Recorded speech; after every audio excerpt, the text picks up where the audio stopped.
Hello everybody, I'm Barry Johnson. Welcome back to Studio Talk. Today I'm going to be talking about 7 Circle Audio, specifically their API cloned microphone preamp. In this video I'm going to talk about what I like about it, what my opinions obviously are on it, and any critical points that I've got for them to hopefully make some future improvements. So let's get to it.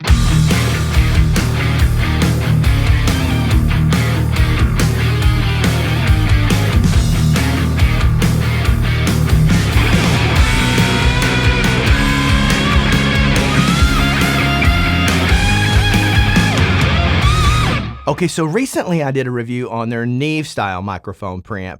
I found this preamp to be very well and sounded absolutely fantastic and was a great value for what they were charging for it. Now, before we get started on the other one, you'll notice here that the footprint of all of their units is basically this same footprint. And so you can exchange, like for example, you want to take this out and put in, you want to put in the API mic preamp, you can do that. Or you can go into their housing, their 8-channel housing that I'll talk about in a second, that's similar to an API 500 series box. So first of all, let's talk about my observations upon the API mic preamp, their version of the API mic preamp. Most of you know that API is well known for great for drums, fantastic for drums because of that punch, fantastic on electric guitars. You want an aggressive bass, it's great for that. So what we did is we mic'd a snare. Now on the top, we used all three of the ones I talked about, the genuine API, the 7 Circle Audio, and the Warm Audio. We did those on micing the top snare, but underneath of it, actual API mic preamp consistently throughout it. So we would first analyze the sound of the top snare soloed on its own and compare the three together, really looking to dissect it and really using API's genuine mic preamp as a comparison to see how close they actually got. We would bring in the bottom snare and then mix that together like we normally would, and then compare that and see how much those differences were noted when you brought in the bottom snare. He and I both agreed on it. We kind of did it blindly, where another friend actually came in while we had our eyes closed and was going back and forth, and we did an A, B, and C on multiple passes. All of us got it on the Warm Audio. The Warm Audio is a good microphone preamp, don't get me wrong, but I won't say that it's like spot on close to the API. Now again, these differences are subtle. Those of you who have experiences in here, you know you really got to be listening for certain characteristics to really pick a lot of these things out. We kept going back and forth between the API and the 7 Circle Audio. There were some times when I would pick the API. There were times when I would pick the 7 Circle Audio, and the same thing for my friend as we went back and forth. We also did that on the kick drum. We put the API, the various three APIs that I talked about, on the beater of the kick drum, and then used his other API mic preamp to record the outside of the shell. And so we did the same type of comparison back and forth, to get that snap, that punch that comes from the kick. Now in the kick drum is where we didn't notice much of a difference. The Warm Audio actually held its own according to our ears. It was still hit or miss between API's microphone preamp and 7 Circles Audio. So they were very close. Then lastly, we took that and we pulled up a track that he had already had in his studio. So he tends to do more heavy and hard rock. And so we recorded through his Mesa Boogie rectifier, some mid gain as well as some high gain using the 3 microphone preamps, along with a Royer 121. Again, we would do the same thing, going back and forth,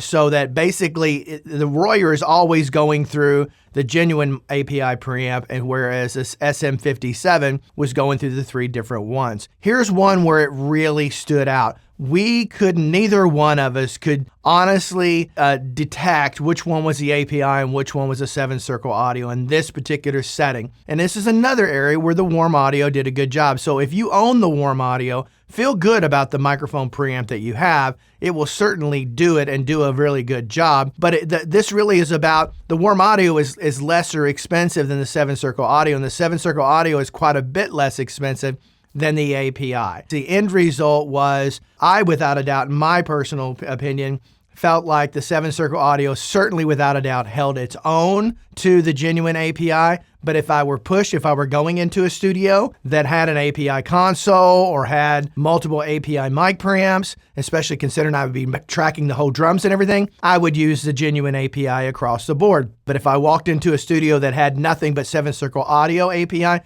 I would be happy as could be.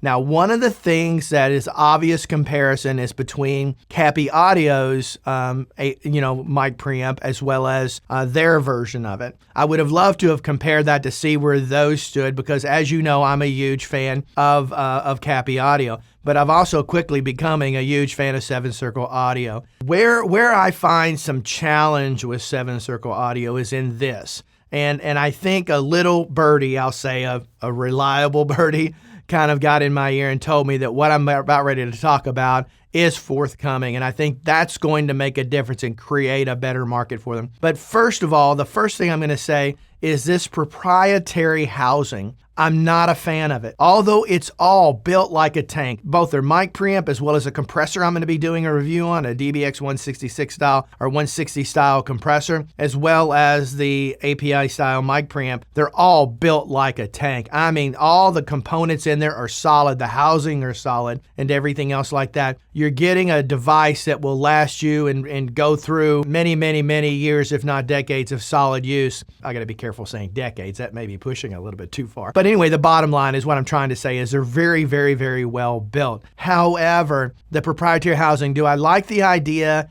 that you can pop it out and pop it in a single housing? Yes, but you can already do that. There are already 500 series units where you can do that, and just, where you can just pop in 2 as an example. So there's already that type of thing out there. And when it comes to that, you've got, like I said, you've got this housing right here, and then ultimately they make this 8-channel style housing that you can see here, and I'll kind of scroll across so you can see where the connectors are for the power supply for those to be able to go into it. And on the surface, when you look at it, you say, well, that kind of looks like a 500 series, but it's not. It's a lot shorter. The height of these is a lot smaller. And so that's one of the things that I think is to have that proprietary housing. I'm not a particular fan of it because the 500 series, although a very, very, very crowded market, okay, and that may be one of the reasons they thought maybe let's don't go that way, but we want universal. We want to be able to pop something in and out, and we want it to fit within our existing ecosystem.